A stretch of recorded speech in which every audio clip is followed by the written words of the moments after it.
So,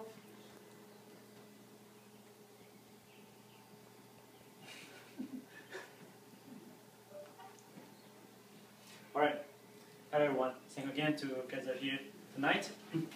And today, the speech, I think all of us gonna learn something new because tonight I'm gonna share something I learned in marketing class, actually in a professional setting class.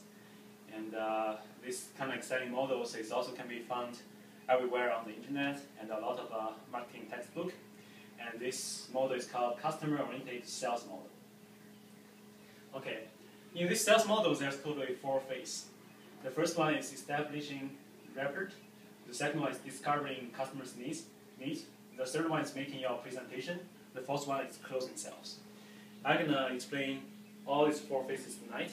So all of you are gonna know something about selling. And so next time when you go to the store, someone trying to sell something, you can say, I know what I'm talking about. You are in phase 2.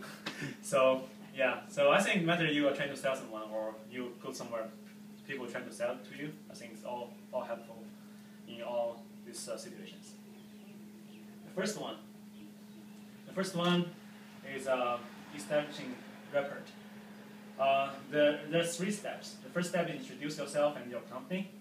The second one is initial social conversation. The third one is shift attention to topic of business. It's not hard to understand because before you're trying to sell something, you have to let people trust you. If you cannot let customers trust you, they will not buy anything from you. So that's why it's important to build a rapport. So the first one, of course, you have to let the customer know who you are and who you represent. And the second one, you need to have some social conversations. So probably just have a closer relationship with customers that he or she feel more comfortable to talk to you and feel more trust in you. And the third one, of course, you need to get down to the business. So that's why in a certain time, you need to just transfer their attentions back to the business. Okay, so the step 2, the phase 2, is the discovering needs. That's very important phase in these all four phases. That's why it's called the customer-oriented sales, because you need to identify the customer needs. So as a good salesperson, you are not only respond to sell something, but also you have to make sure actually it's something the customer really need. Otherwise, it's not ethical to sell stuff no matter how good you are. So in this phase 2, there's 2 steps. The first one is discovering customers' needs and situation factors. The second is confirming customer needs. So basically, you need to ask some questions to something like some question like what they are doing right now and what their hobby is, and you might need something, or do you think something that travels when you don't have this? Trying to say like what customer really need and might potentially trying to buy something. Then it's very important to listen. Because a lot of salesperson trying to persuade a lot to pushing to sell, but actually most time you scare the customer away. It's more important to identify and listening what the customer really need. That's how you can give more information to the customer and let the customer feel more comfort. In step 2 of this phase 2 is confirm customer needs. When you hear something like he like to go fishing, but sometimes the things that he fish is not very easy to handle something. So basically, you need one thing to replace what you have right now. So to confirm they really need something, so you can go to the next step, which is in phase 3, making the presentations. There are 3 steps. The first one is propose a customer action. The second is explain how needs are met by this action. The third one is verify the proposed customer action. Basically, you're trying to represent what you have in your product to say, actually for our product, we can meet you certain needs like this, so it can make you feel better or doing better. And with this, you can get extra benefit probably if it's expensive, but actually you get more on back. And the third one is verify the proposed customer action. Basically means like confirm that they will satisfy their needs. Like, see, that's what I have. So do you think it can help you to solve your problems? Do you think it's going to let you feel more comfortable or more confident, something like that? So that's customer saying, actually, yeah, actually it's true. I can be better off if I buy this stuff. But then it's time for the customer trying to make decisions. Say, should I buy or not?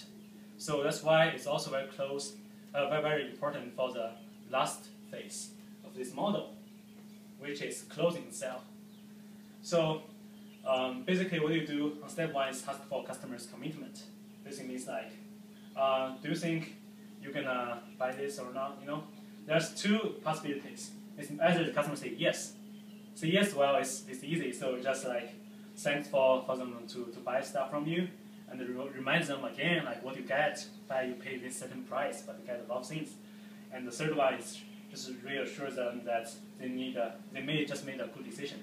So it's not only you sell stuff, but that people think they get a good deal. They feel good like to get something they really need. Okay. In the other hand, if the customer says no, you know, which is very often, you cannot sell successfully to everyone. So in this case, the first one, actually it's maybe, yeah, maybe or no. You have to handle something. If the customer says it's maybe, so you probably want to follow up, say, remind them again to say like, here's what you got, or what's a concern for you, probably the price or something. So you're trying to dealing with them, negotiate a little bit with your customers. Say like, you know, but just trying to let them focus on the benefits and also say like what it cost. So let them like balance again, let them rethink. So you have more chance to sell out your stuff. But still, the customer sometimes say, well, I think it's true, but still don't think I can buy it. But that's okay. You don't want to just like break the relationship, even they don't buy your stuff now. They probably going to be your potential customer. They're going to come back. So in this case, when the customer knows, what you say is thank you them anyway for the time to listening to your persuasion and everything, introductions. But also leave a door open by saying, you know, this is my contact information. Or if something changes, you can always phone me back. Or just again follow up to thank you, or later probably just like, you know, just make a friend or something. So you never know like who's gonna be your customer later. So that's how I'm gonna introduce you about this sales model. Hope all of you can learn something today. And next time, when a salesperson trying to sell something, you know what they are doing. And probably potentially someday you need to, you know, persuade someone to get something. You're trying to sell them something. It's a good model to focus on. Thank you again for everyone's time tonight. And hopefully see you next week. Thank you.